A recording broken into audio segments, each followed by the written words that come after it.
Inona tokoa no avalitsika an' Jehova no ny soa rehetra nataony tamintsika no ny famindram-pony izay natoy izao antsika. Tsy herinao, tsy tanjakao no mbola nahatongavanao eto amin'izao tempolo masina izao androany, fa no ny famindram-pon'Andriamanitra izay tsy nahalany rehetra antsika.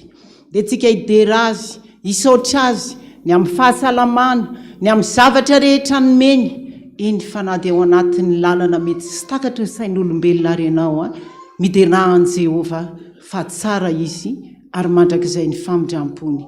Voninahitra ny eo an'Andriamanitra irery any. Aleluia!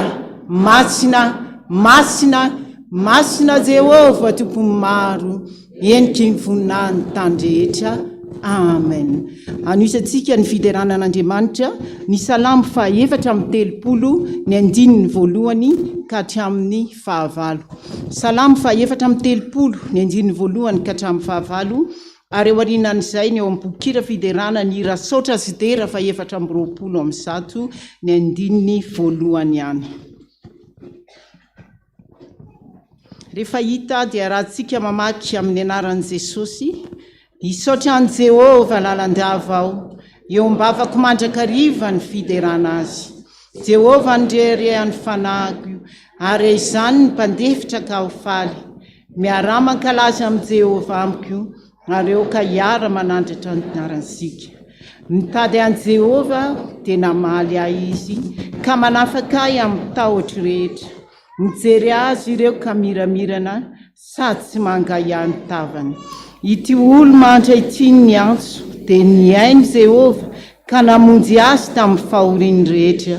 Ny anjelin' Jehova mitoby manodidina izay matahotra azy ka mamonjy azy. Andriamoka izaho fa tsara Jehova, sambatra izay olona mialaka aminy. Amen.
Voninahitra ny eo anao, ry Andriamanitra ray, zanaka, fanahy masina. Ianao ilay tompo ny tompo, mpanjaka ny mpanjaka, be voninahitra. Andriamanitra ambony ny Andriamanitra rehetra. Andriamanitra tsy azo oharina na amin'iza, fa tsy misy tahaka anao. Andriamanitra tsara, mpanaony tsara, ary mihevitra fahatsarana foana ho amin'ny fiainanay rehetrarehetra. Mideranao izay, mankalaza anao, manome voninahitra anao indray eto amin'ity tranonao ity androany, noho ny famindramponao aminay fitiavanao anay fitantananao anay betabe ny zavatra mety niseho tao ny fifaliana tao ny fitahiana tao ny famindrampo eny mbola mety maro koa ny ao anatin'ny adi-tsaina ny adi-panahy ny olana ny aretina zavatra maro samihafa satria mbola nofo zahay ary ety amin'izao tontolo izao araka ny tenina hoe etianao ahitanareo fahoriana nefa mahatoky kosa zahay fa raha tongeto androany dia manana anao ny Andriamanitra mijery an'izany rehetrarehetra zany eo amin'ny fiainanay isotranao foana zahay hitsaka endrandranao ninona misy eo amin'ny fiainanay satria fantatray fa tsy misy azonay anteherana ranony izao fiainana izao tsisy azonay hitokiana rany amin'izao ka dia raha mba tongeto zay androany mijoro manoloananao manondrika ny lohanay tsy mba taka ny fanaonareo any an-danitra any ary raha ny tena izy raha tsy miendrika akory nefa mba raiso zay mba fiderana vokatry ny fonay atolotra ianao manao hoe masina masina masina Jehova tompo maro endriky ny voninahiny tany rehetra amen. Eo am-pitsanganana ihany tsika andreresantsika sady ny tenin'Andriamanitra izay hoentiny mpanompony no anaovantsika ny hira afatry ny lanitra fa 430 ao amin'ny boky hira fiderana ny andininy voalohany ihany.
Omemboninahitra ianao ry Andriamanitra tomponay sy mpanjakanay fa lehibe ianao ilay nanokatra ny ranomasina mena tamin'ny hery ny fahalehibiazanao ianao ilay nampijanona ny tafio-drivotra teny ambonin'ny ranomasina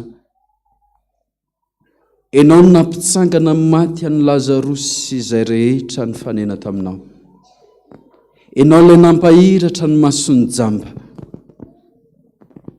ianao ilay nitsangana tamin'ny maty no omemboninahitra ankehitriny anao ndera ny aja ny saotra ny laza anao hatry ny talozany anao ankehitriny ary anao mandrakizay amen. Mazao toerana ny fiangonana dia mbola manonona ny fahasoavana sy ny fiadanana avy amin'ilay taloha sy ankehitriny ary mandrakizay ho an'ny fiangonana malalan'Andriamanitra rehetra. Vaninandro farany izao ary vaninandro mampahory. Vaninandro ihany koa ao anatin'ny atsika mamirifiry ka tsy rarahina loatra ny amin'ny ara-panahy. Anatsoaka aloha hevitra hafahafa tsika androany. Tsy hoe hafahafa ho tenenina fotsiny fa hafahafa ho renesin'ny sofina. Fa ny hafahafa amintsika mantsy dia fahatsarana eo anatrehan'Andriamanitra. Araka ny teny voasoratra manao hoe ny fahendrentsika olombelona fadalana eo anatrehan'Andriamanitra.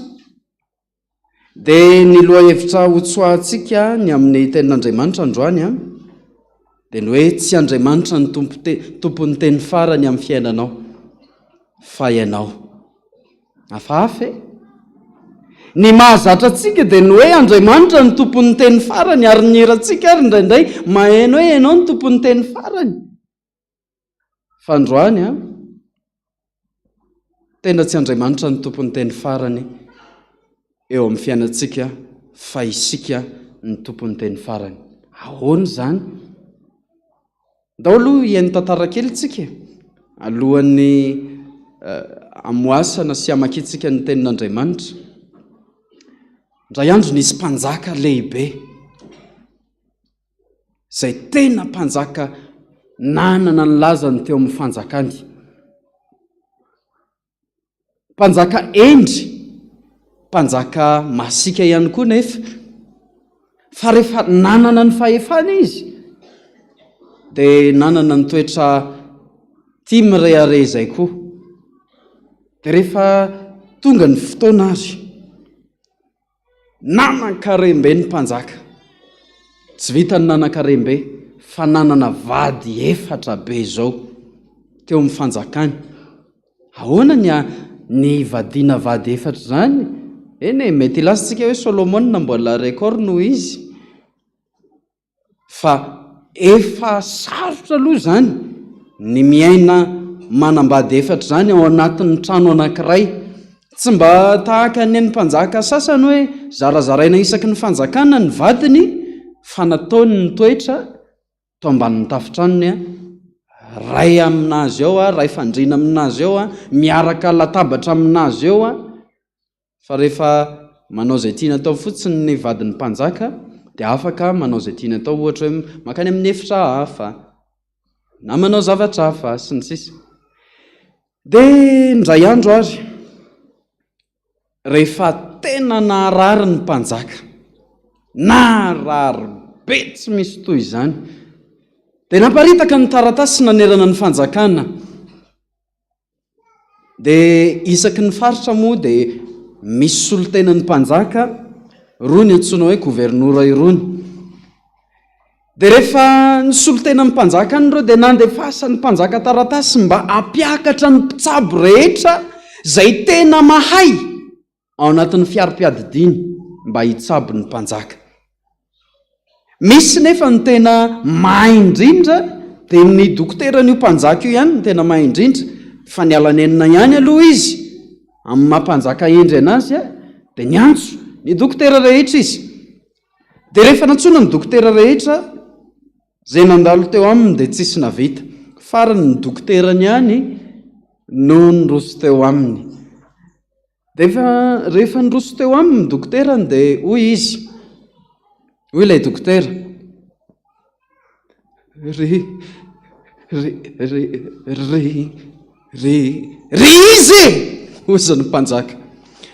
Ry mpanjako, mamela ianao hiteny fa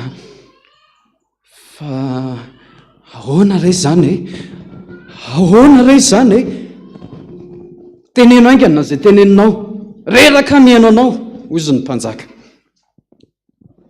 Zao ara ozy ny dokotera, omany ny fosaina mampanahinao raha ilazako an'izao fa tsy misy fanafana intsony ny amin'ny fiainanao, ny amin'ny fahasalamanao, fa tsy maintsy ho faty ianao afaka andro vitsivitsy.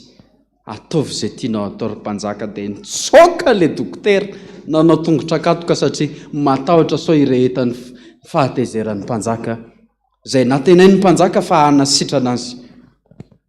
Vaka ny sain'ny mpanjaka, gina tsy natenin'ny mpanjaka. Rehefa avy teo dia nijoy moramora ny ranomasony raha nandinika ny harem-behivavany, nandinika ny fanjakany. Mbola tsy nanana taranaka akory afaka nisy solo anazy. Joy moramora ny ranomasony. Nanapa-kevitra izy hiantso ny vadiny, vady voalohany izay tena tiany indrindra ny nantsony. Io vady voalohany io nandanin'ny fananany rehetrarehetra, nandanin'ny heriny, nandanin'ny fatany rany, tena ny karakarainy nataony izay namanja azy. Io vadiny io noentina miseho vahoaka, io vadiny io noentina mamonjy lanonana. Rehefa tonga ny zavatra tahaka an'izany dia tena ireharehana fatratra mihitsiny ny atsaratarehany zany vadiny zany, aingona fatratra tsy misy toy izany. Rehefa natsoina ilay vadiny, ry vadiko tiako indrindra, hiteny zavatra aminao aho izy, endry mahalalako tiako indrindra hoy raha vehivavy. Ho faty aho, taitra raha vehivavy, ho faty ahoana? Endra havako, ho faty ny vadinao, tena ho faty aho, kanefa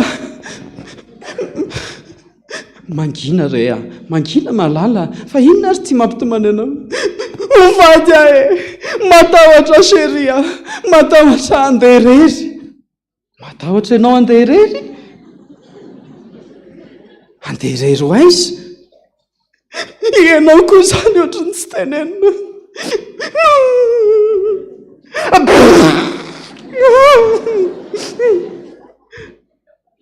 Matahotra no any amin'ny fahafatesana irery aho a.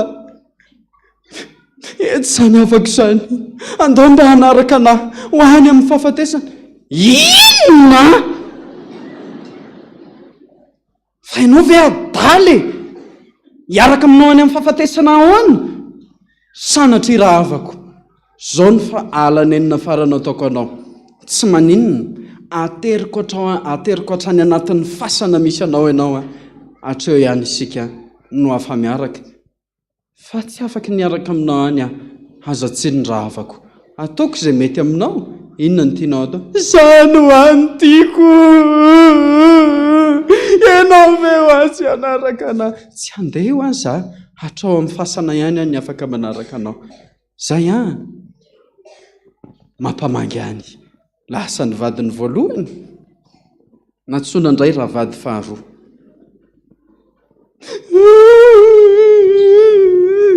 Iza nataontsika anarany? Nareo mahalala azy. Natsoina ilay anaran'ilay vady faharoa. Rehefa natsoina, fa maninona ianao vadiko? Tsy nety nanaraka anao raha vady voaloha anaraka anao aiza? Dia nylazay ny mpanjaka ihany ilay teniny tamin'ilay vady voalohany teo. Sanatria hoy koa ilay vady faharoa, dia vao mainka nitomany ny mpanjaka, fa tsy hanaraka anazy koa n'ilay vady faharoa. Ianao ve adaly? Hoy ilay vady faharoa. Raha maty ianao, zany be mpitady sady ny gesta tsara izy, nampiseho ny bikany. Amiko daholo ny atsarana rehetra, inona ny tianao atao? Mandeha eny an-dalana azy tsika miaraka, mbola be mpitady misiotsioka ko, maika fa handeha ianao ve dia davinao anaraka anao any amin'ny rafahafatesana? Sanatria eo ambaravarany fasana ihany no anaterako anao, rehefa vita izay miverina fa betsaka ny hitady anahy. Nitomany ny mpanjaka, niantso ny vadiny fahatelo indray izy. Ry vady fahatelo, ohatran'izay ihany ny zavatra nolazainy. Sanatria ozy koa ny vadiny fahatelo, andray manitro anao, sanatria daholo iza ihany ary ny andeha anaraka. Fa rehefa niteny sanatria ilay vadiny, dia hoy izy, asiako voninkazo daholo ny ato an-tranonao ry mpanjaka izay tianao atao. Inona koa asaina daholo ve ny olona rehetra aminona omby ve ianao, atao tekao sa ronono sa inona ny andrasana faty anao sy ny sisa, izay mety mihitsiny dia ataonay hoy ilay vady fahatelo, fa tsy afaka ny anaraka anao any aho. Eo atoko tamin'ny pasana aza fa tsy hanantona ny varavara-pasana akory aho, eo atoko tamin'ny pasana fotsiny no anaterako anao. Nitomany ny kikika ny mpanjaka, vaky ranomaso, vaky fo. Iantso ilay vady faefatra izy, io nefa tsy mba nikarakarainy hatramin'izay, na ilikiliny hatramin'izay, tsy mba niteneniny chéri akory, fa rehefa mba misy mamaika anazy tena, mamporotra anazy tena hoe tsy afahany miala, izay izy vao miantso an'io vadiny faefatra io. Dia natahotra izy iantso ny vadiny faefatra, dia ny mamany natsony, dia natsony ny reniny.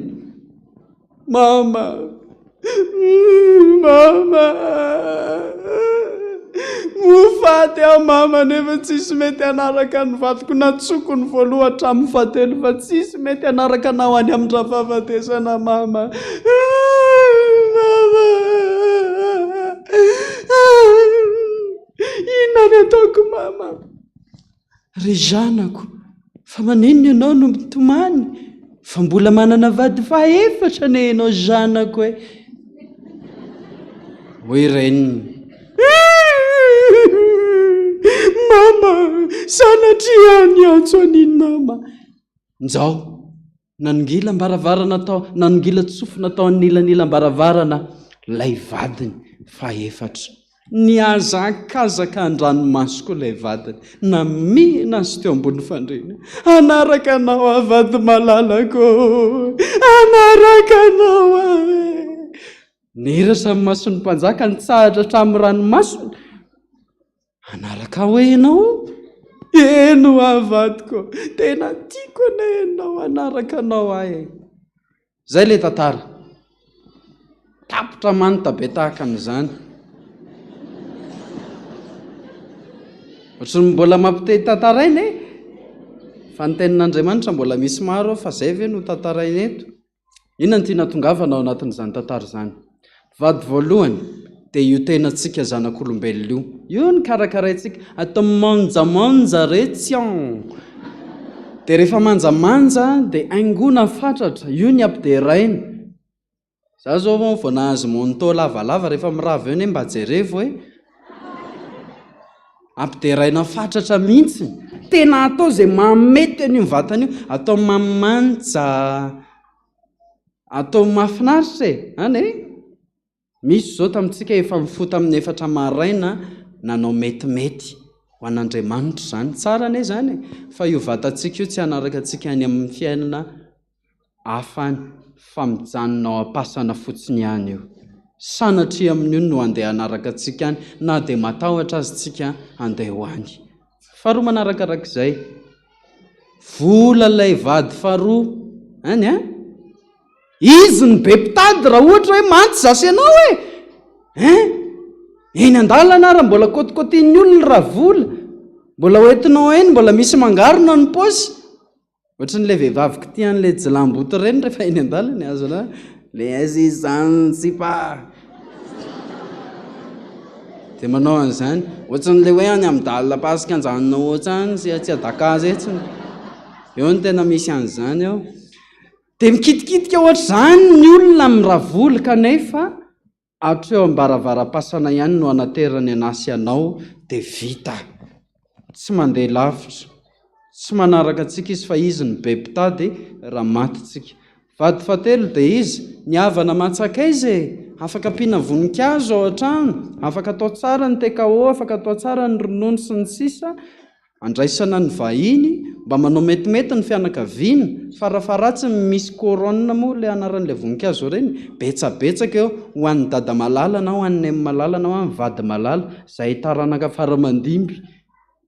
Velona tsisy nanatitra voninkazo na singana rozy iray aza, maty afen'ny voninkazo tsy maheno mamerivery fotsiny ny oroko.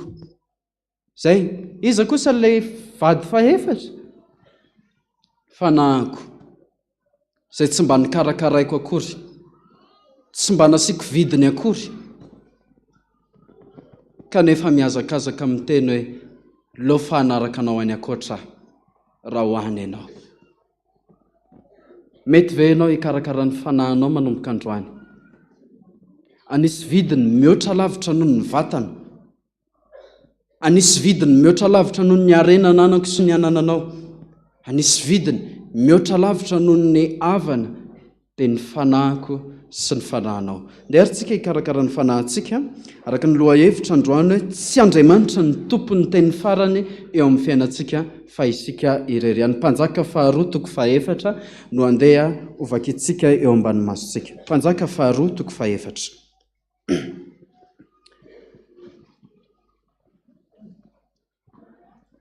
Mpanjaka 2:4 zany raha mitovy ny baibolintsika dia eo anelanelan'ny Mpanjaka 2:7 sy ny 5. Ao amin'ny testamenta taloha. Mpanjaka faharoa toko fahaefatra no tenin'Andriamanitra andaniantsika izany loha hevitra izany hoe tsy Andriamanitra kay no tompony teny farany amin'ny fiainantsika fa isika irery ihany.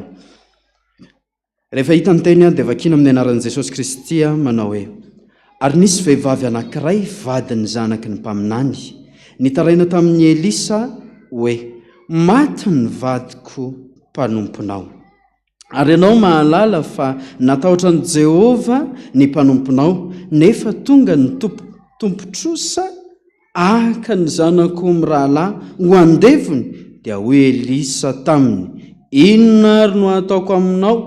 Lazao amiko, inona avy no anananao ao an-trano? Fa hoy ravehivavy: ny ankizy-vavinao tsy manana na inona ao an-trano afa-tsy diloilo iray tavoara-monja. Ary hoy izy: andeha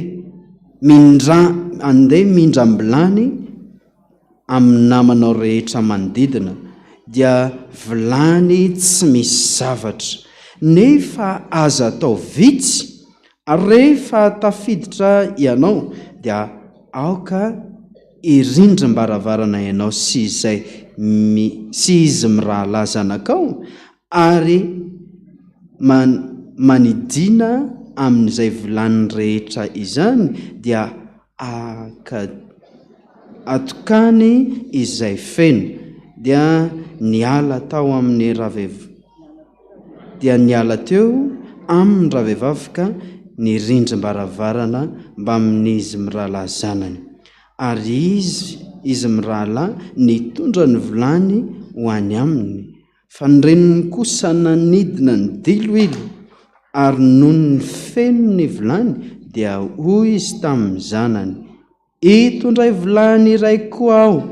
Fa hoy kosa ireo taminy: tsy misy vilany intsony. Ary dia nitsahatra ny diloilo. Dia avy ravehivavy ka nilaza tamin'ny lehilahin'Andriamanitra. Ary hoy kosa izy: mandehana midio ny diloilo ka any efa ho izay trosan'olona, ary izay sisa dia velomanao sy ny zanakao. Ray masonao fahamarinana, ny teninao ny fahamarinana. Amen. Tsy Andriamanitra no tompon'ny teny farany eo amin'ny fiainako sy ny fiainanao, fa za sy anao. Inona ny dikan'izany? Raha nangataka sy nitaraina teo amin'ny mpaminany ny vehivavy anankiray manano-tena, dia nitaraina mafy mihitsy hoe maty ny vadiko mpanomponao. Misy amintsika mitaraina tahaka izany eo anatrehan'Andriamanitra. Andriamanitra, maty ny fiainako izay efa nanompo anao hatramin'izay, nirodana ny mombana rehetra hatramin'izay. Dia inona nataoko aminao hozy Andriamanitra? Inona nataoko aminao eo? Raha adiko io teny io, dia izany mihitsy ny tenen'ny mpaminany teto hoe: inona nataoko aminao eo? Dia somary nandinika kely ngarainy, dia nilaza indray hoe: inona ny anananao ao an-trano ao? Fa misy karazana olona izay tena efa manompo an'Andriamanitra fatratra, manao ny ainy tsy ho zavatra, kanefa maninona trano ny fiainany? Tahaka ny mendrika fahafatesany eny ihany no hita. Milaza fotsiny ihany amin'ny tenin'ny Paoly apôstôly manao hoe: voageja manodidina izay nefa tsy tery.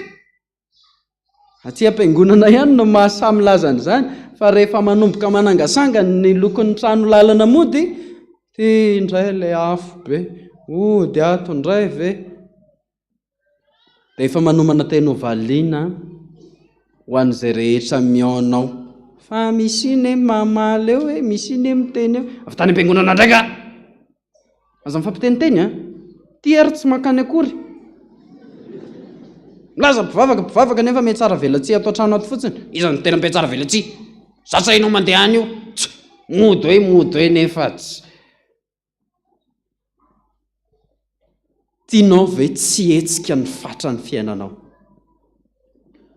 Tianao ve tsy le hoe tsy mihetsika eo amin'ilay faharatsiana ny tiako tenenina fa ao aorianan'izao ibaikony ny soratra masina antsika izao hoe aidinao anatin'ny vilany ny diloilo tianao ve tsy hetsika eo amin'io fatra izay irinao io ny fatra ny fiainanao.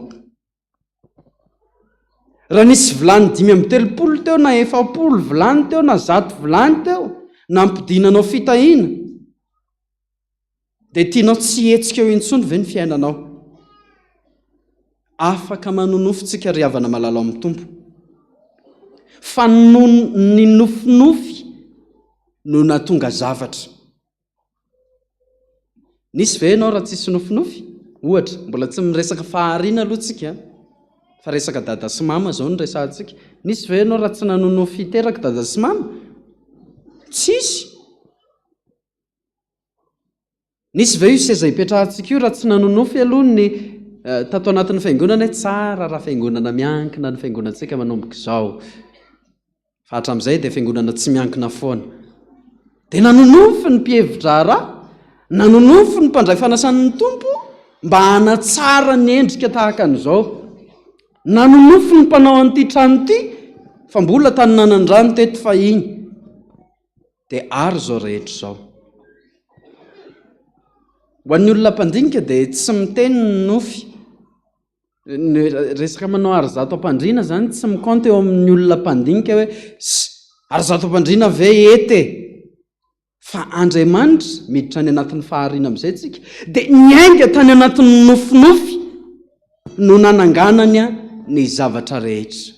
Ohatra, ny akaiky indrindra andeha isika anamboatra olona tahaka ny endrikantsika. Nofinofy zany sa tsy nofinofy?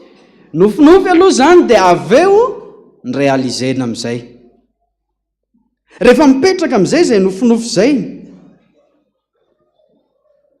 dia mety velom-panontaniantsika ka zany hoe tsy misy fitahiana manaraka mihitsy.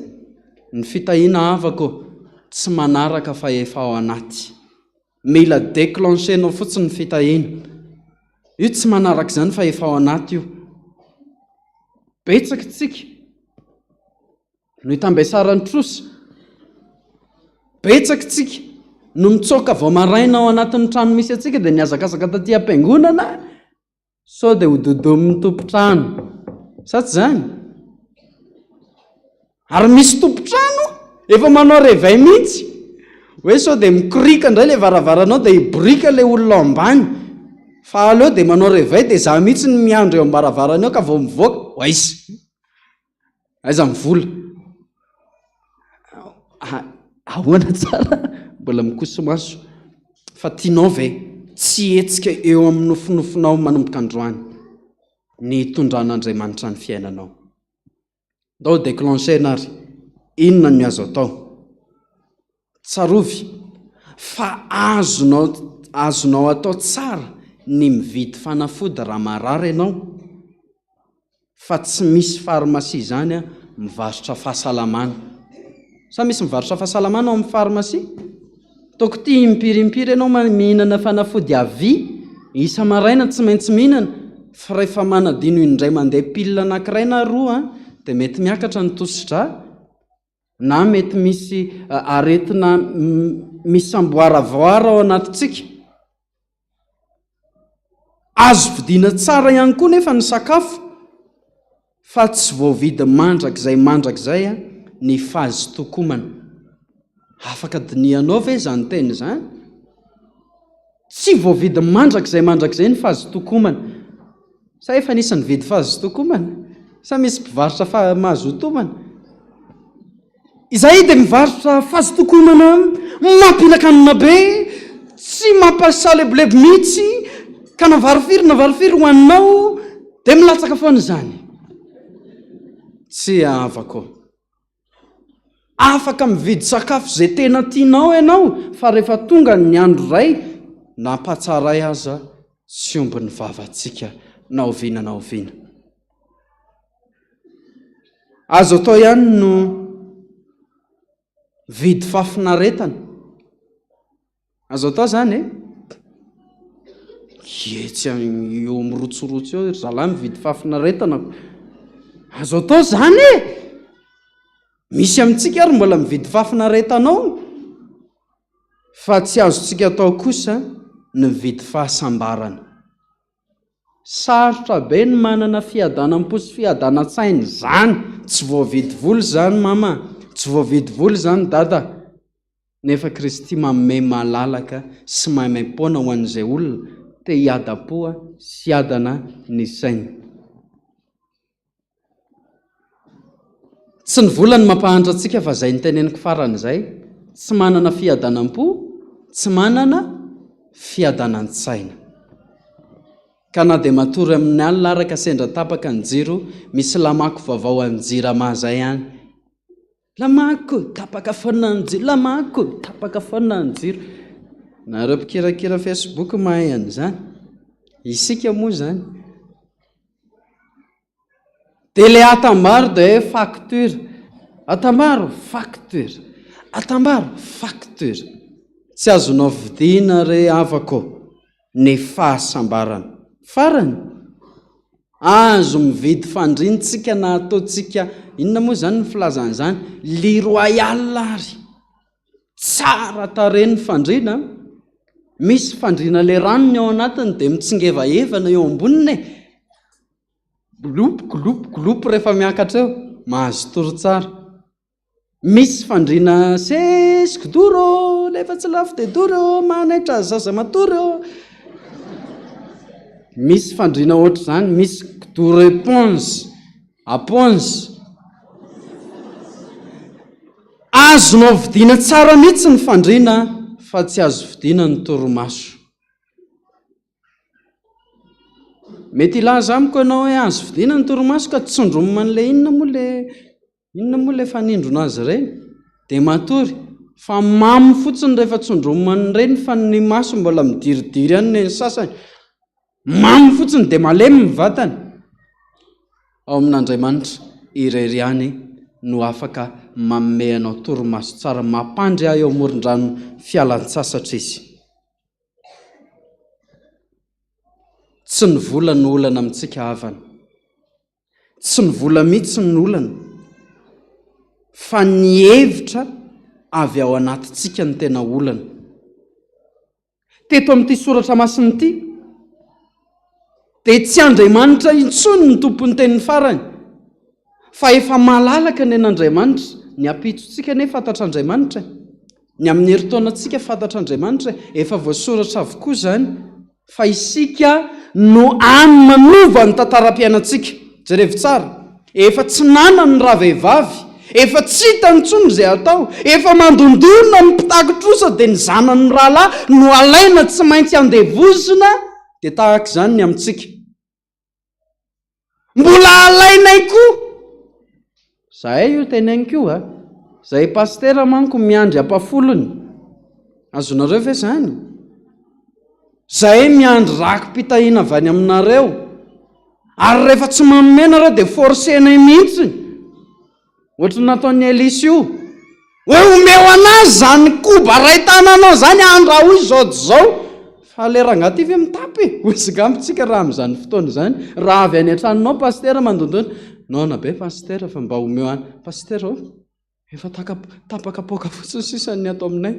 Io sisany no hoaninay telo mianaka. Tsy maninona raha antsika mihinana ve?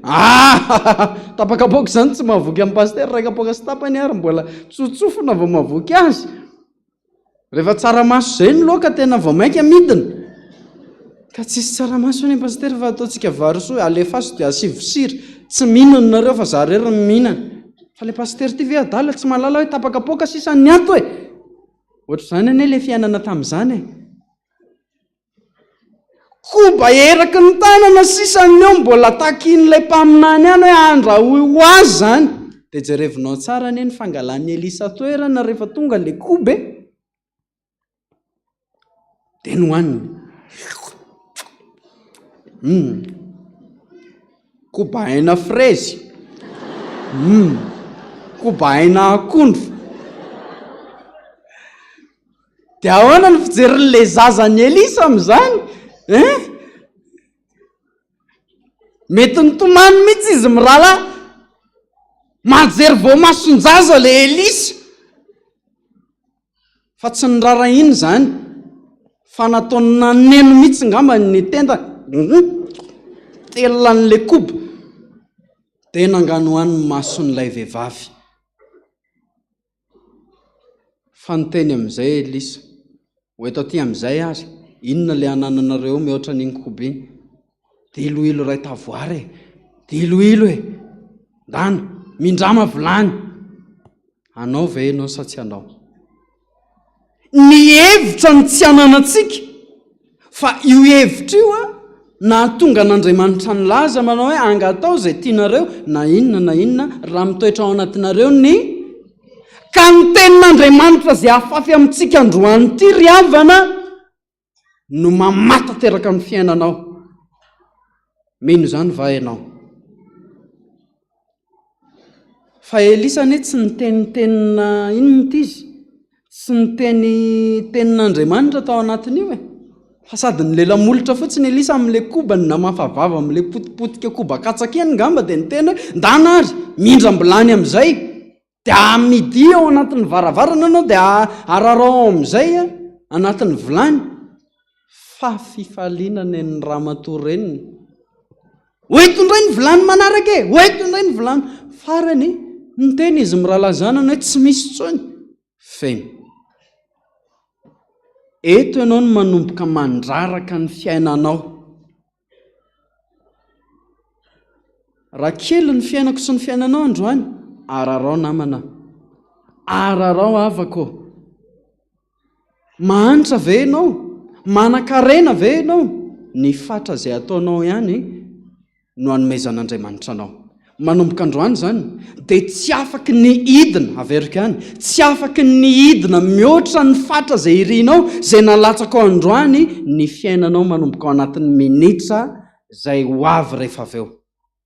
Fa rehefa mandraraka ny fatra ianao androany, ohatra milionera manomboka izao dia mijanona eo amin'ny milionera ianao any miliardera manomboka izao dia mijanona eo ianao. Ndao mba ataontsika teny endro kokoa e, ho mpampisambotra fa tsy mpisambotra manomboka izao, janona eo fatra ny fiainanao ary tsy midina amin'io tsony, fa mandrakizay ianao dia hampisambotra fa tsy ho mpisambotra intsony.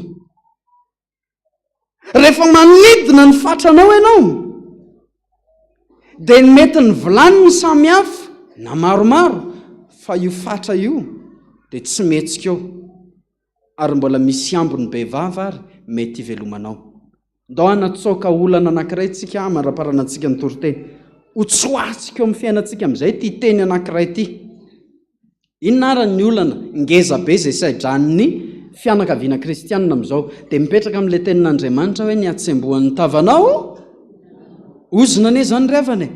Ianao ve tsy mino hoe ozina zany? Misy efa miasa fatratra, mba manaova ho ahy ianao asan'Andriamanitra. Ianao ve rangaty tsy mahalala hoe ny atsembohan'ny tavanao ny hinananao? Ianao no melona ny zanaka eo, mila mitsemboka aloha vao mihinana. Faites attention. Fa ozina zany ivelomantsika zany. Ahoana ny elanao anatin'izany ozina ny tenenin'Andriamanitra zany ary? Tahaka n'ity olona ity, nitsemboka ny vadiny, fa rehefa maty ny vadin'ilay nitsemboka atao ho mpiasan'ilay mpaminany dia tsy nisy azony natao intsony. Ary raha hitsemboka ary izy tsy mety havita ny amelona n'ireo zanan'ireo sy ny ankohonany mandrakizay. Fa izao ny vahaolana ary ho antsika aza mitsemboka amin'ny asa intsony. Hafahafa mihitsy ilay paster ity eo hoe tsy tompon'ny teny farany Andriamanitra dia eo indray hoe aza mitsemboka amin'ny asa intsony. Inona ihany zany no atao? Izao no ndeha atao. Raha mitsemboka amin'ny asantsika isika ka lanitsika iny dia mihinana zava-boaozina isika. Fa raha mitsemboka amin'ny asantsika isika ka manala anankiray ao anatin'iny atsembohantsika iny ka ometsika an'Andriamanitra aloha, dia Andriamanitra koa mihinana ny atsembohanao dia tsy mapetraka eo amin'ny sezany eo izy. Mba andramoanina anie ny atsembohana rehetra tahaka ny ahoana? Masiry izy zany. ka ianao ny fanasy ny tany raha ny fanasina ny tonga matsatso inona indray ny ampasira azy tsy maninona avy aloha ilatsaka ny atsembohana fa omeo vidika atsembohana kely Andriamanitra hanandramany azy fa mitsangana eo amin'ny seza fiandrianana eo io andramo manome anazy na dia ny ampafolony fotsiny ihany aza fa tsy mety miseho eo anatrehan'Andriamanitra tsy mitondra fanatitra izany dia miverina ozy loha Andriamanitra jerevy tsara ny fomba mpanjaka efa akomboko amin'izay ny bokiko amaranantsika azy ny fomba ny mpanjaka dia izao misy protokôla anatonana an'Andriamanitra ary misy protokôla anatonana ny mpanjaka rehefa avy mitsidika mpanjaka ianao mbola misy olombelona samy olombelona moa manao an'izany mitondra fanomezana rehefa miseho eo amin'ny lohan'ny mpanjaka tsy maintsy izay ny protokôla tsy maintsy arahanao ndray andro nisy mpanompon'Andriamanitra lehibe niseho teo amina mpanjaka na azo rendez-vous tamina mpanjaka ny mpanjaka ny nanasa azy dia hoy ilay mpiambo-baravarana azafady ray aman-dreny tanampolo ve no entinao amin'ny mpanjaka fa ahoana kay tompoko tsy mety io ndany ianao miverina mitondra fanomezana fa tsy handray anao mpanjaka sady tsy hainao anao akory raha tsy mitondra fanomezana ianao fa inona nataonao ato amin'ny mpanjaka aloha misy zavatra resahako amin'ny mpanjaka izay ataka ho atao anasoany vahoakany tsy azo ianao raha tsy mitondra fanomezana hay ve dia nitondra fanomezana izy tahaka an'izany ihany koa ny ao amin'ny tantaran'ny Solomonina mpanjaka rehefa nizahana toetra io Solomonina mpanjaka io ao amin'ny mpanjaka voalohany toko 10 ao dia nizahan'ilay mpanjaka vavy anankiray toetra io Solomonina io hoe ahoana izany Solomonina endry sy lehibe izany eo amin'ny fanjakany dia nitondra vola mena tondra vola fotsy betsaka eo dia hoy amin'izay ny mpanjaka hoe hoy Solomonina teneno izay tianao na inona satria naninona ilay mpanjaka vavy nitondra fanomezana ny elanao anatin'ilay ozina izany dia izao ny mitondra fanatitra eo anatrehan'Andriamanitra na miasa fatratra ary ianao any amin'ny tokantrano izay misy anao mba analao fa misy an'Andriamanitra ao anatin'iny analao fa an'Andriamanitra iny dia omeo azy fa ny famaritana ny fahalehibeazan'ny mpanjaka dia ny fanomezana omenao anazy ary ny lalàna ao anatin'izany lalàn'ny mpanjaka izany rehefa manome fanomezana ianao dia avo impolo eniny na avo indroa eniny na impito eniny iny no omen'ny mpanjaka n'ilay nanome fanomezana azy ho anao ary inona no omenao an'Andriamanitra omeo an'Andriamanitra izay anananao rehetra andeha isika hiaraka nome an'Andriamanitra ny momba antsika rehetra fa raha tsy izany tsy hanome antsika mihitsy Andriamanitra zaho toetra ny amin'izany aho hoy Andriamanitra noho izany isika ny tompo-teny farany fa tsy Andriamanitra intsony Andriamanitra efa vonona ny hanome fa miandry ilay fanomezana omentsika sisa Andriamanitra voninahitra amin'izay voambara ho an'Andriamanitra irery ihany mino fanana fiovana ny fiangonana manomboka androany tsy homenatra intsony ianao raha tsisy fanatitra ny anatin'ny paosinao dia mody isaka-paosy ny nareo aty moa ilay efa tsy azo anaovana an'izany kolokolo izany intsony efa ilay misy an'ilay ohatry ny tirena kely iny ny fanatazan-drakitra dia hita eo ihany ny tanana hoe misy inona tsisy milatsaka fa ny anay ilay mbola atsofoka anatin'ilay lamba ny tanana dia tsy hitana misy na tsisy fandao androany na manana ianao na tsy manana ianao faharito fa rehefa mamaritra ianao manomboka manonofy eto amin'ny toerana ity voaka amin'ny varavarana eo ianao na tiany devoly na tsy tiany devoly dia tsy maintsy tafita zasy ianao marina izany tsara loatra izany voninahitra ho an'Andriamanitra irery ihany amen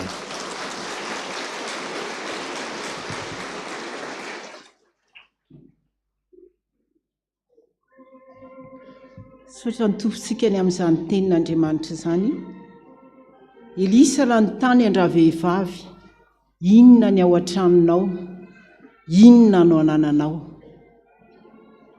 androany kosa Jesosy manontany ianao inona no any aminao any inona ny fahotana mbola mangezanao inona ny mbola mamatotra anao fa ny elokareo no hevitra mampisaraka anareo amin'Andriamanitra.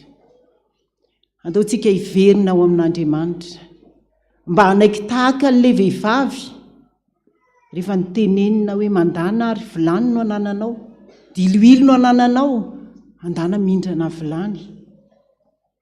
Indraindraiky enatra ny findramany, menatra ianao na dia nihindrana ary. Fa ty vehivavy ty tsy nalala menatra ty, izay mibaiko ny mpanompon'Andriamanitra hoe mandana mindrana. Fa vionseho teo aminy ny fitahiana lehibe. Androany koa ianao raha mitady ianao Jesosy hoe inona ny fahotanao, inona ny mbola mangejanao, inona ny mbola mamatotra anao. Aza menatra mitondra n'izany eo anatrehan' Jesosy androany. Aza menatra manonona n'izany eo anatrehan'Andriamanitra. Andetsika hitsangana, hivavaka, hitondra ny fahotantsika, hitondra ny helokontsika rehetrarehetra eo anatrehan'Andriamanitra. Raha hitsangantsika hivavaka, aoriana ny vavaka izay ho ataontsika rehefa avy eo sady fanolorantena ny fibebahana, iarahantsika mihira amin'ny zanakitsika eo amin'ny CFF nihira hoe mamela ny elokay. Samy manonona fa androan'ny fotoana fanararotana mbola mitsotra ny tanan'Andriamanitra andray ianao sy izay rehetra fahotanao.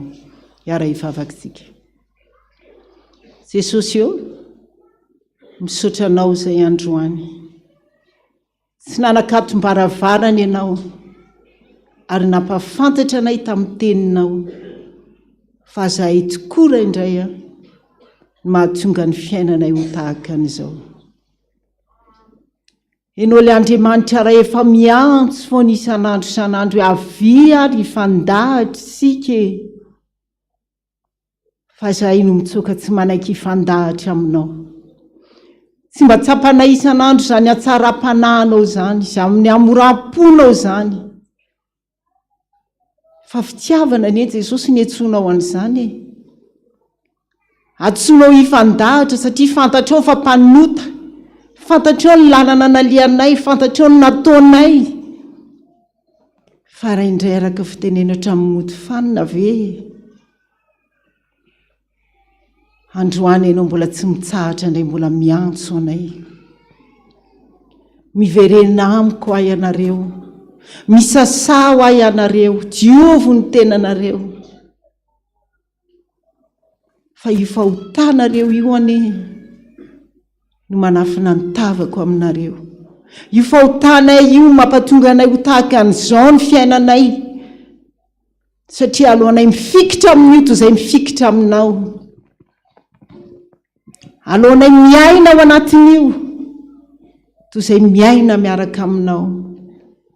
Ianao lefa miantso foana hoe andramika izaho fa tsara Jehova, ary sambatra izay olona mialoka aminy.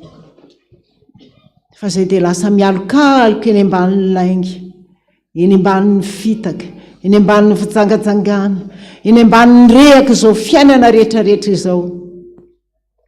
Ka androany Jesosy raha miantso ianao dia ambaly izay rehetra hoe ity izahay, hoentinay eo aminao izay anananay. Nen'ilay vehivavy diloilo ny ananany, fa ny anay ny fahotanay rehetra androany samy hitondra an'izany eo anatrehanao.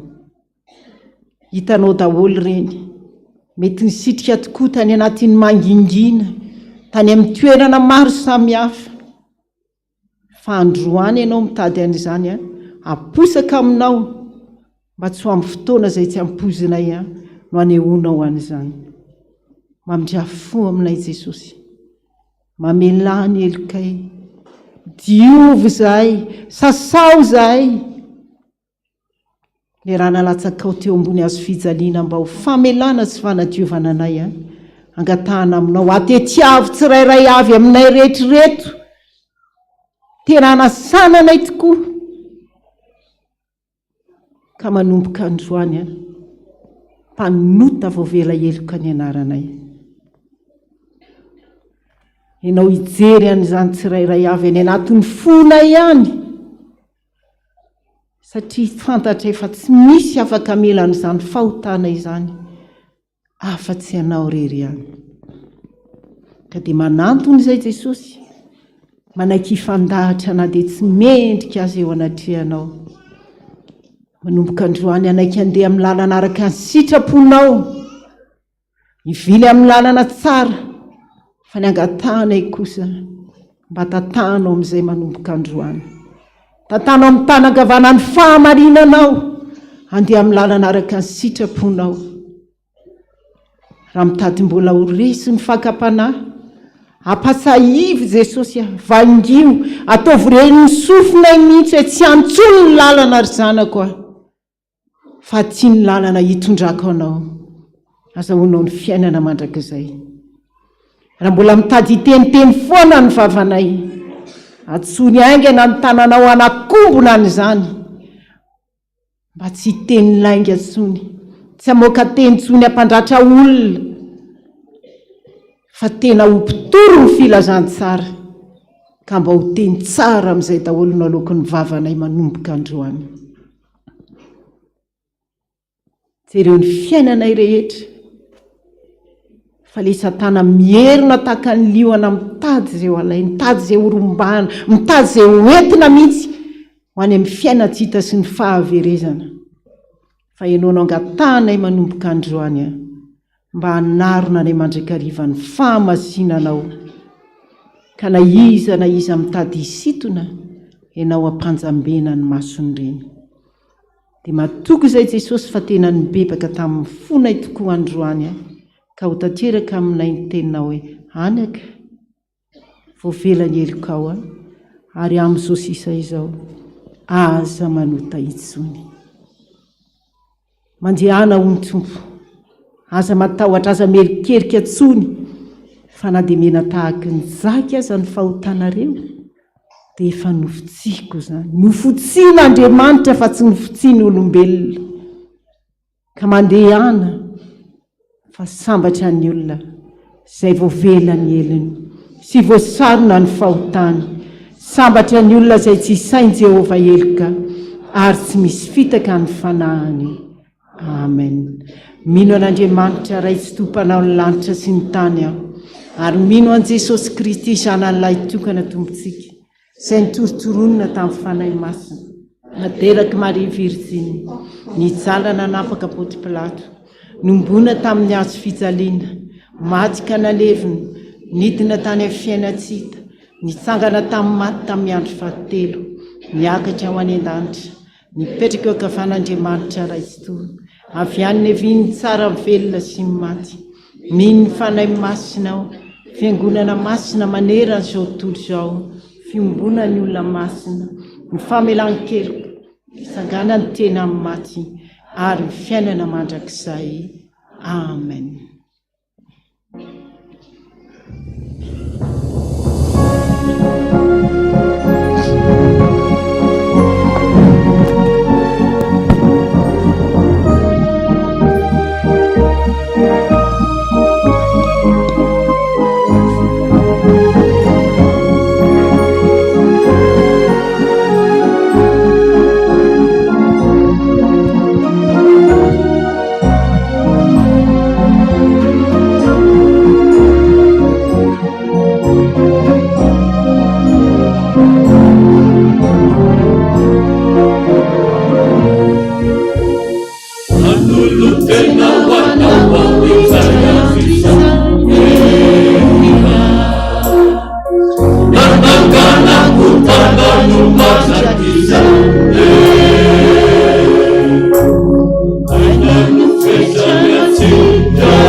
wanyamina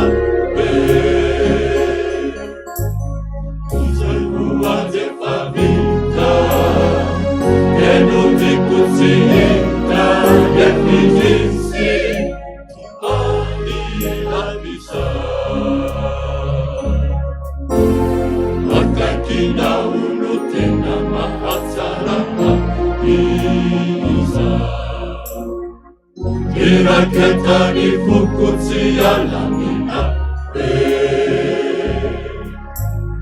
efaranyutina namu maizitsuni muwambo mayasawe alubitsavira anenina sesosio samisi azata siameri itsunya kename matana atunya ahamya ileranga anadiwa oposiketuletina umazakisa Confitaka sesosio idenfinamida Nifune paresi itala wamina Nataune lema makawerayo Amenai eluni lepechavitani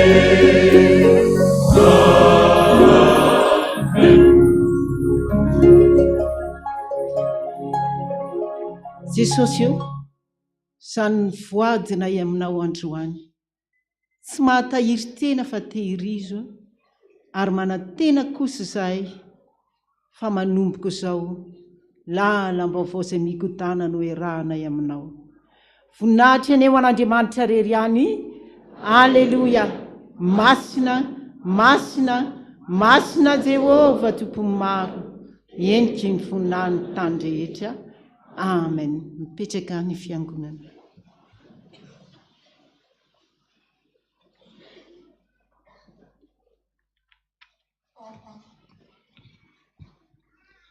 hoay a ho anao a ho antsika rehetra tonga manatrika izao fotoana izao a endre manahoana ny fitiavana nasion ray dia ny antsony atsika hoe zanak'Andriamanitra isika mpiara-mivavaka eto amin'ny FPVM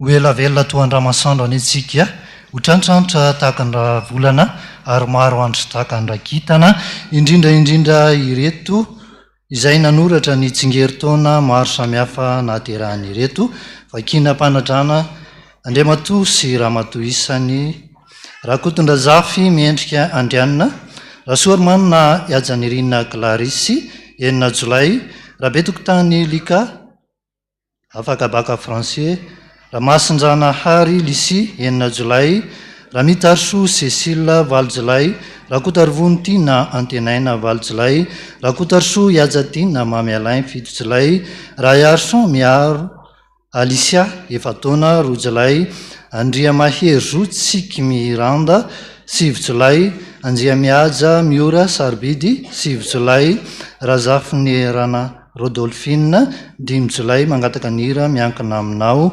Rajaofera ny Andriamandroso Rointso Ifaliana Neria 2 taona 4 Jolay Randrianasolo ny aina Mamy 7 Jolay misy 13 mianadahy izy ireo ny fanomezana tsara indrindra izay mbola tsy hita izay maratsy azy eto amintsika eto FPVM dia ny tenin'ny soratra masina izay hitantsika ao amin'ny bokyny mpitoriteny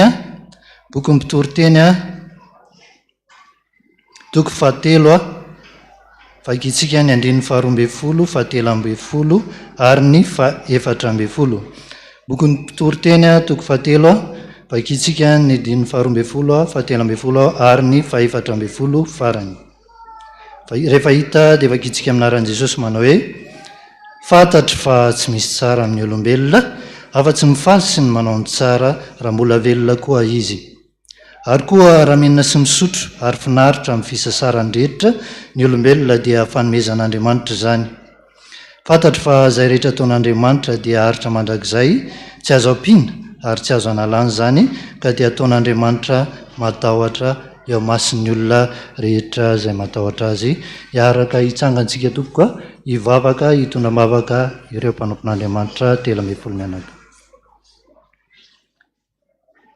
hiaraka hivavaka tsika.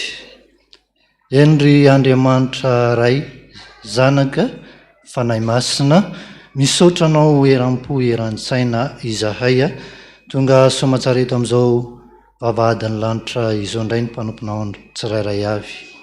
Tsy niherinaina ny tandrakay tompony no nahatongavanay teto fa noho ny aben'ny famindramponao velona tsapamindrena izay tsirairay avy izao tonga somatsara eto amin'izao tranonao izao.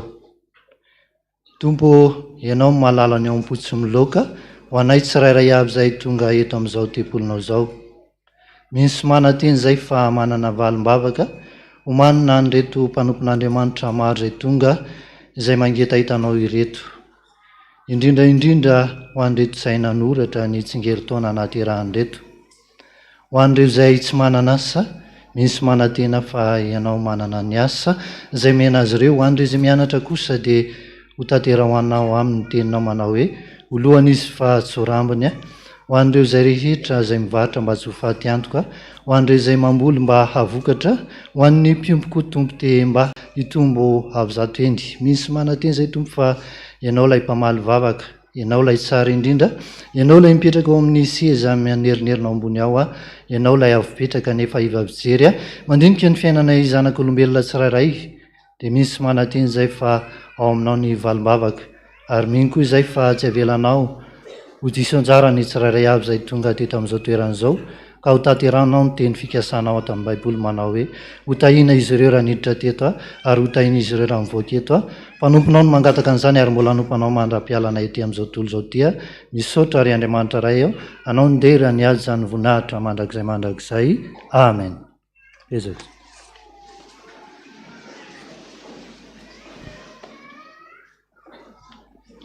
dia mbola faly miarabantsika amin'ny anaran'i Jesosy androany no fanokanana eny Ambatomboravavy dia mitrotro ambavaka an'ireo mpanompon'Andriamanitra rehetra izay andeha hotokanana entsika mba samy ho vita somatsara daholy ny fanokanana an'izy ireo.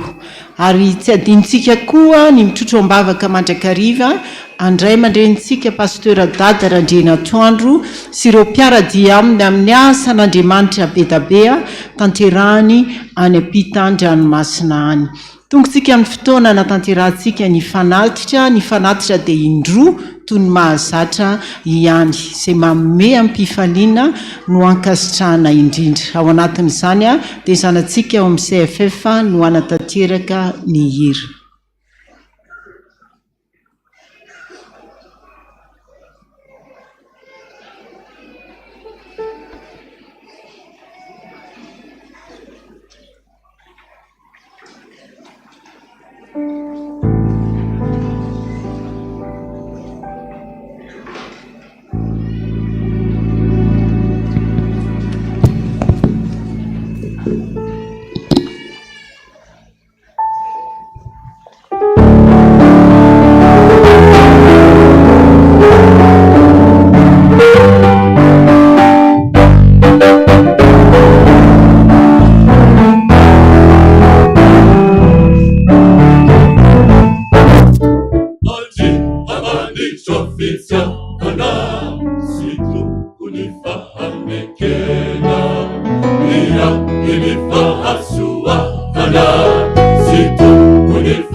miarabantsika rehetra mianaran'i Jesosy natratra ity alahady maraina ity dia toy izao vaovao eto amin'ny fiangonantsika fampatsahivana ny vakitentsika androany alahady 9 Jolay 2024 teo amin'ny salamo fa 7:70 avy amin'ny sekoly alahady mianatra hira mpianatra rehetra aoriana amin'ny fotoam-pivavahana amin'ny fitora mivory mpampianatra aoriana ny fianaran-kira fizarana valosoa ny 9 sy 13 Jolay ho avy izao.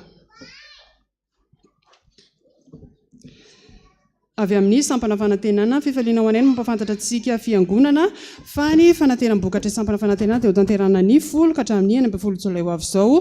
Toy izao fa andaharam-potoana amin'izany alarobia 12 Jolay vahatra sakafo isan-karazany, alakamisy 13 Jolay amin'ny rora sasany fianarana soratra masina iarahana amin'ny pasteur Alain mitondra ny lohahevitra hoe ry tanora tandremo fa raharaha tafiditra amin'io roro io. Ny sabotsy 12 Jolay vahatra sakafo isan-karazany amin'ny rora rodorodo fanantenana iarahana amin'ireo sampana fanantenana Analamanga ao amin'ny riana fahaefatra amin'ny efatrora projection film Mon j'ai raté l'enlèvement ao amin'ny riana fahaefatra. Alahady 9 Jolay fampam-pivavahana amin'ny fitora amin'ny 10 ora sy amin'ny 2 ora sasany tolakandro amin'ny 10 ora sasany comédie musicale Travelers Dream ahitanao hira di mirindra tantara iarana amin'ny sampana fanantenana amin'io ihany koa natanterahana ny famaranana fifanana kids talka sy slama izay no karakarainay anolorana valosoa ireo izay mendrika indrindra amin'izany. Ery lehibe ho anay fitrotroanareo ambavaka sy fanohananareo anay mandritra izany fotoana izany koa dia manona fiadanan'i Jesosy Kristy Tompo ho amintsika tsirairay avy. Avy ampany makilainy Madagasikara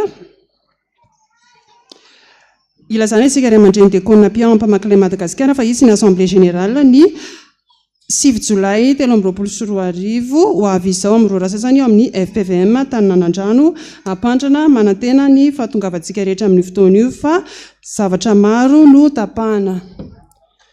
Avy amin'izy no taparitra vaky mananara FPVM Mbohitra Drimo Anala izay fiangonana FPVM Ampandrana Alahady dia manentana antsika rehetra mba hiara iteran'Andriamanitra ao amin'ny sehatra maitso ao Analamahintsite arahana amin'ny gazy tsara midera sy groupe en live ny sabotsy 10 Jolay 2024 ahitana sakafo tsakitsaky sy kilalao ary tombola azona zavatra maro tsy misy fidirana fa valim-pifanasana dia zaraina ny tompona andraikitry ny fiangonana Ampandrana eto aminareo ny Alahady 7 Jolay 2024 ka izay andeha dia manantona ny tompona andraikitra manomboka amin'ny 7 ora maraina amin'ny fotoana valom-piray ho an'ny olona ray izy vavaka ao am-panalafanadinana mankasitraka indrindra amin'ny fandraisana voninahitra ho an'Andriamanitra irery ihany koa satria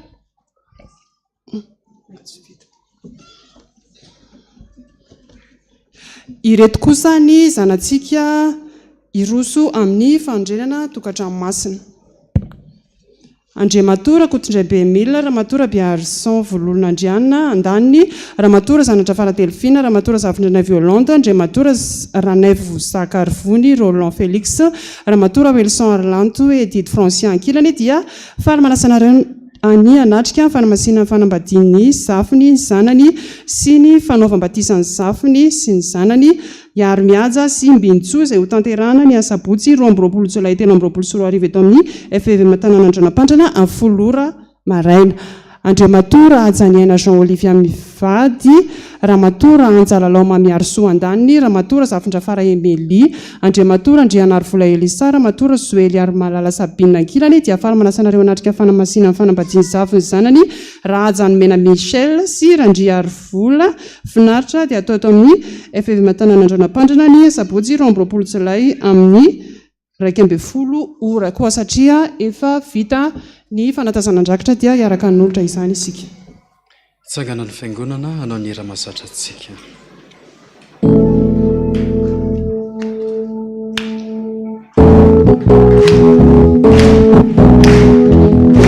Andao ataontsika amin'ny endrika falifala mihitsiny satria anome zavatra ao anao Andriamanitra amin'izao fotoana izao.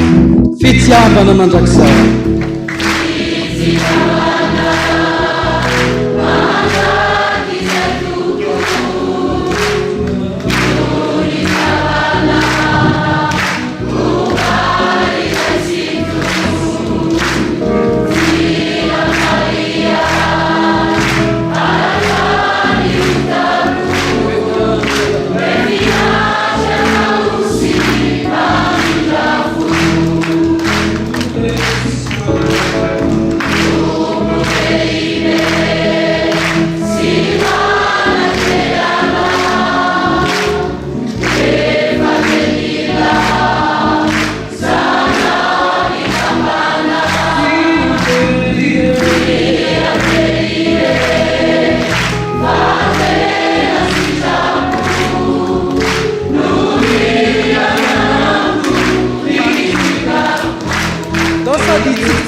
Eny Jesosy, mbola ilaza hatrany izay manao hoe tianay ianao satria ianao efa tianay taloha.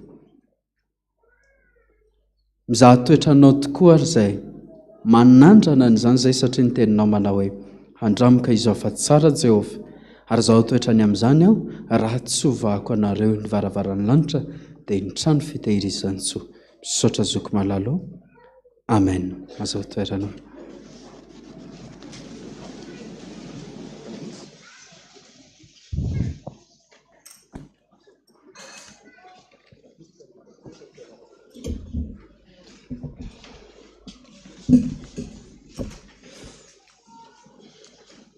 Toizantsika ny famakina ny raharaha-piangonana.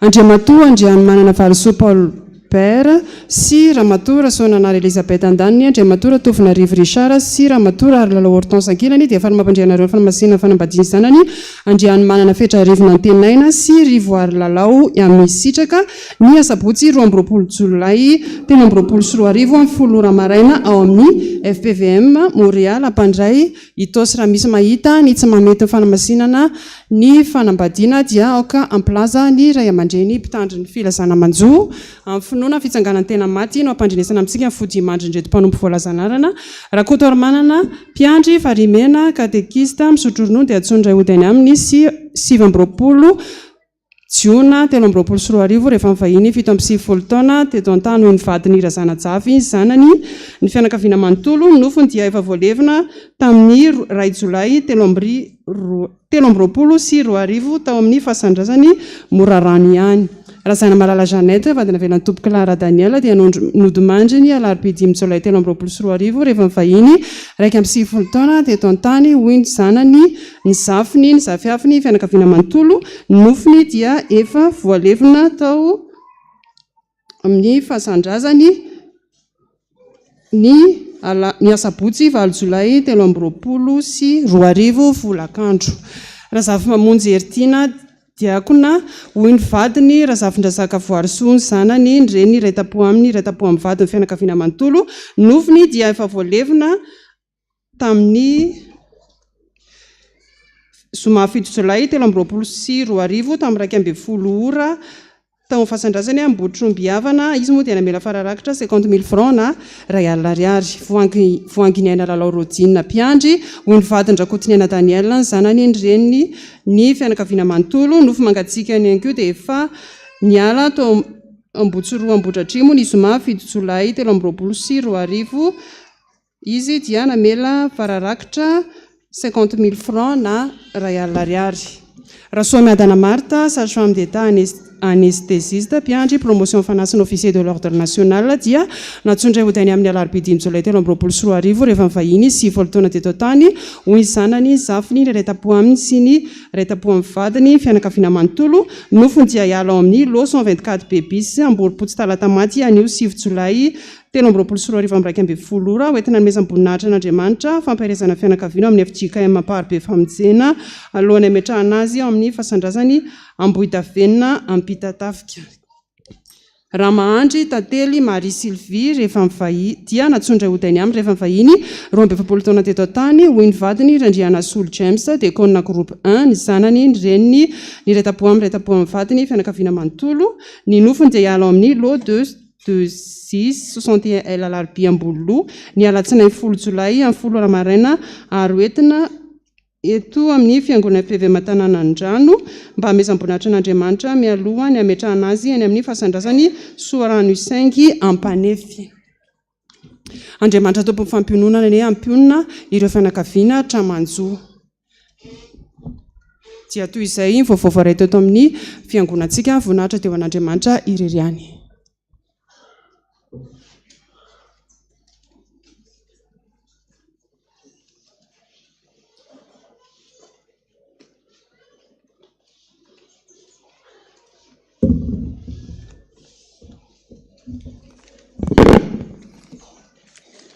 Dia tonga eo amin'ny famakinan'ny vadimasina na fijoroana vavolombelona indray sika.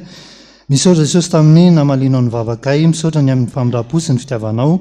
Jesosy ianao no hamatsianay amin'ny fanamboarana ny trano ary ho ambinao mivarotra taonay indro ary Jesosy ny ampahafolony R1,000 ariary. Misaotra Jesosy fa mbola natratra ny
Mamumba simidze eri eno iranya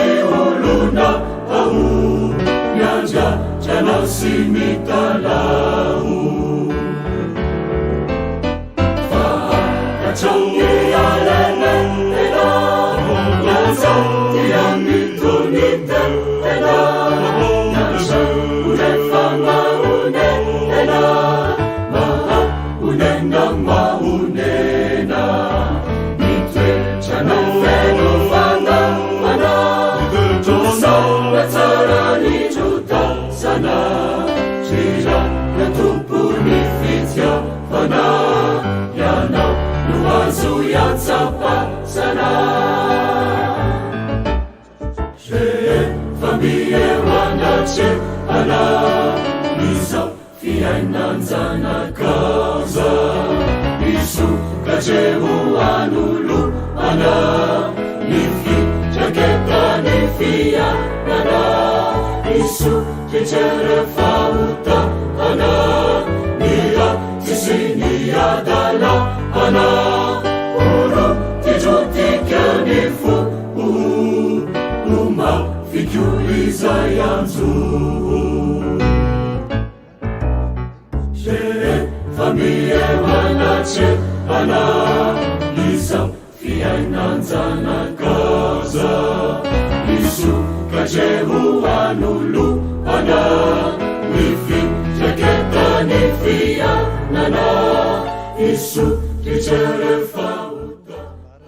Dimy amin'ny valopolo voninahitra dia man'Andriamanitra irery ihany. Misy fiantsona fivoriana ny birao maharitra hito amin'ny Fiangonana Ren'ny Taninanandrano dia miantso ny birao ansa diakona mpiansa ny mpampianatra ireo ray aman-drenin'ny mpianatra mba hivory ao amin'ny rihana voalohany anio 9 Jolay 2024 ao aorianan'ny fotoam-pivavahana amin'ny fitora momba ny valisoan'ny ankizy toy ny an'ny Fiangonana Ren'ny Taninanandrano Rakotondrana Bendra Vonitsoa Fara.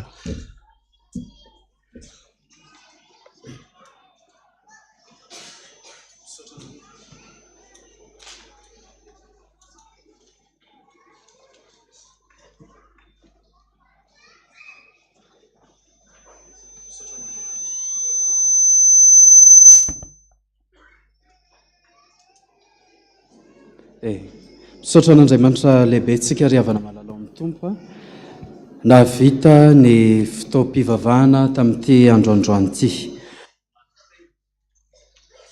Anatenantsika rehetra ahita fifaliana sy fahitapitia eo anatrehan'Andriamanitra. Misy filazana manaraka izao: ny birao maharitra dia miantso ny birao nisa, ny diakona pia, ny mpampianatra, ny ray aman-dreny ivorya momba ny valisoa aorianan'ny fotoam-pivavahana miakatra any amin'ny rihana voalohany. Andeha ary ho tanterahantsika ny hira ny miankina aminao andinin'ny voalohany ihany, dia rehefa vita izay dia hitsangana hivavaka isika. Aorianan'ny vavaka sy ny tsodrany kosa no anatanterahantsika ny hira hay teo foana i Kristy.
no tsy miankina aminao Jesosy, tsy miankina aminao, dia ho zava-poana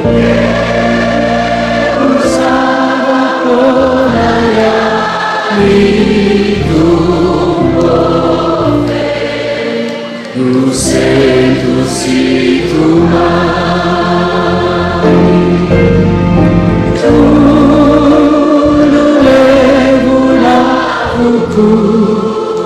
sa rehetra hitana izao tompo malala, fa ny zava-tsy olo Jesosy eo,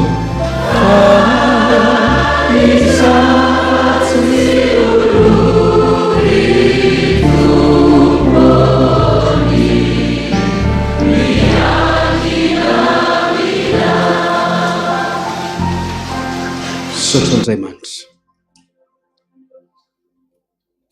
Tsy takatry ny sainay ny fahalebiazanao. Voninahary izay ankehitriny, hanome izay anananay rehetra ho anao Andriamanitray. Ary tsy vitan'izay anananay rehetra intsony, fa tsy anatahotra izahay. Iseho amin'izay amin'ny maha-mpanomponao, manomboka ao anatin'ny tenanay aloha izany, dia tsy menatra ny amin'ny tenanay intsony izay. Avy eo miampita ao anatin'ny ankonanay, satria izany no heverinay fa mafy ny amin'ny fitoriana filazantsara. Avy eo Andriamanitra ivoaka eo amin'ny fiarahamonina, dia tahaka ny andraraka diloilo amin'izany rehetra voatonony izany izay ka hatrany am-paran'ny tany ho vavolombelonao, dia tsy hidina intsony ny valeranay eo anatrehanao, kanefa koa tsy oatra noho ianao izahay ka tonga ny irehare rehefa voky fitahiana avy aminao. Ireo nanao ny voady, nanao ny rakim-pisaorana, nanao ny ampafolo-karena, vavaka ho azy ireo izay tompo, ninona voalaza rehetra teo. Ary misy aza ane Jesosy malala, mba tehanao, fa tsy nanan-katolotra, fa tamin'ny endrika hafa no nanolorany izany voady izany. Mety tamin'ny tenany, mety tamin'ny fahaizany, mety tamin'ny fanaony, na izay rehetra nananany no natolony anao. Tompo,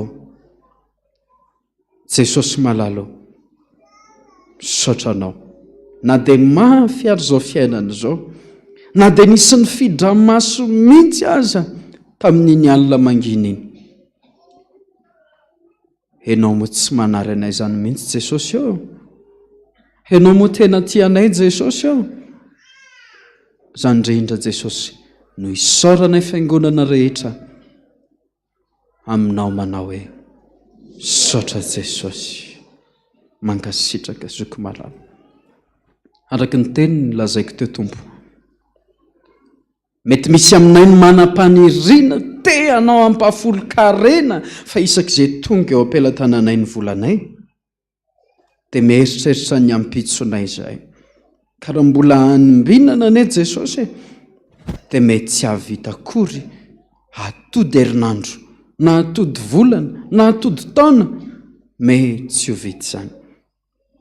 Eny Jesosy, mety misy aminay ihany koa ny tena miredareda fatratra ny fanirianay, hanatanteraka ny tahaka ny fanaon'ny olona rehetra mijoro vavolombelona tahaka ireny, nefa tsy manan-katolotra. Na dia efa ela aza ny naniry izany Jesosy eo, androany iarahanay fiangonana ny miombom-peo, miombo-po ny amin'izany olona izany Jesosy eo, ka hoy izay manao hoe Jesosy eo, hainao ny fivavakay. Saotra Jesosy. Anokana minitra vitsy ara, mba hitondranay mbavaka ny tsy ambaratelonay Jesosy eo anatrehanao. Meno finaritra Tompo.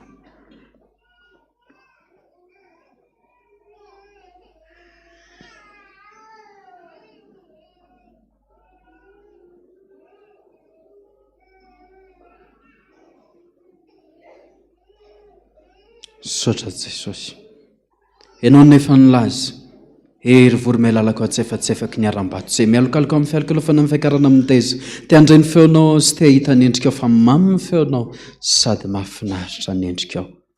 Ka indro raha mangataka ianao dia ataovy tahaka nefa nandray fa ianareo ray na dia ratsy ara malala manome zavatsoa ny zanakareo maika ny ray nareo izay ny an-danitra fa manome malalaka sy tsy mandatsa ho an'izay rehetra manantona azy ary tsy mandaa hoy izy indrindra tsy mba laviko izay rehetra manantona. Sotra Jesosy malala. Farany Tompo, vavaka ho an'ny marary rehetra ny amin'ny hopitaly, ny olona voafonja rehetra. Afao izy ireny na ny any amin'ny fonja na ny amin'ny tsy fahasalamana. Vavaka ho an'ny ray aman-dreny, dada randray natoandro Jean Joseph izay Tompo, ianao hanome fahaelavelona azy, ampodindray ny fatanondrano toy ny an'ny voromahery, hanome hery tanjaka fahasalamana ho anazy ka hiaro hatrany amin'ny taranaka fara mandimbiny ianao Jesosy malala. Misaotra Jesosy. Vavaka ihany koa ho an'ny birao maharitra eto amin'izao fitandremana reniny ny Taninanandrano izao. Tsongaina manokana n'izany ny mpanompo vavinao ny Tony izay miandraikitra n'izao fiangonana izao Jesosy malala. Hiaro azy ianao ho tahinao izy na mivoaka na miditra sy ireo birao mpiara-miasa ihany koa Jesosy. Vavaka ihany koa ny amin'ny dekona rehetra nanao ny raramasina androany Jesosy malala. Iaino ny fitarainana ianao, hiara hifaly amin'ny fifaliana ianao ary amin'ny izay irin'ny fona ianao sy hatateraka izay saininy rehetra Jesosy malala. Ho anao nitera sy nihaja ary ny voninahitra, atolotra anao ankehitriny, anao izay hatry ny taloha izany ary anao mandrakizay misaotra betsaka Jesosy. Mafaly anay ary ny mbola manao an'ilay vavaka tsara nampianarinao tamin'ny mpianatra fa izay manao hoe rainay eo izay ny an-danitra, ho amasinina anay ny anaranao, ho tonga anay ny fanjakanao, hatao anay ny sitraponao, ny etỳ tany ho tahaka ny any an-danitra, omeo anay ny onianina saza ao anay ary mamelahany eloka tahaka ny amelahanay izay meloka taminay ary aza mitondra anay ho azo ny fakapanahy fa manafanay amin'ilay ratsy. Hanao ny fanjakana sy ny hery ary ny voninahitra mandrakizay. Amen. Raisy ny tsodrany tononona amin'ny anaran'i Jesosy Kristy Tomponao. Ho indrindra Jesosy manao hoe ilaza zava-boatendry ao anio, zanako ianao, zany teraka anao androany. Anaka, matoki fa matoky ny anarana izay niantso anao dia le Trinité, Jehova tompony maro, Jesosy Kristy nanolotra ny aino anao, fa namasina mitaridalana anao amin'ny marina rehetra ne, mbola hitaridalana anao ihany koa. Anafaka anao amin'ny fahotana rehetra, ka na dia hamaky ny afo azy ianao dia tsy rehetra aminao ny lelafo. Matoki anaka, fa efa vita tomboka vatsa eo am-pelantanako ianao. Indro tazako izay natolotra ao ankehitriny tahaka ny nanolora ny Abela ny fanatiny, koa matoki tsy taredrehetra aho fa avainganao i Jesosy, anafaka anao amin'ny adinao, any ady fa ianao kosa angina. Misaotra betsaka Jesosy malala. Anao ndera sy nihaja ny voninahitra, anao hatry ny taloha, anao ankehitriny ary anao mandrakizay. Misaotra Jesosy. Hay teo foana ianao Jesosy, nitady anay na dia naniazay.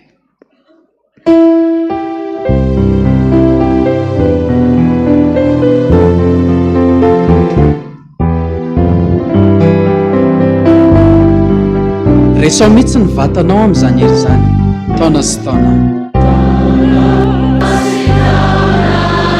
Israel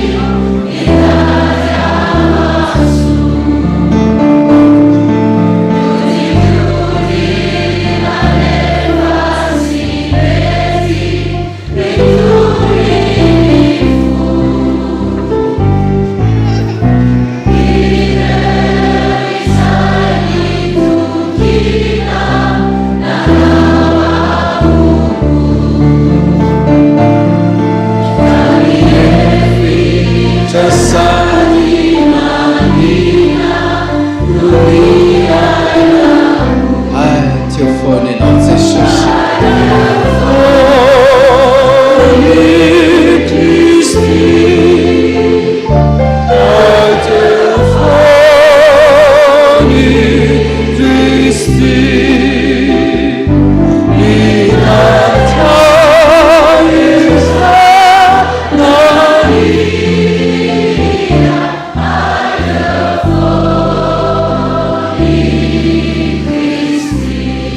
Teu fone Cristo.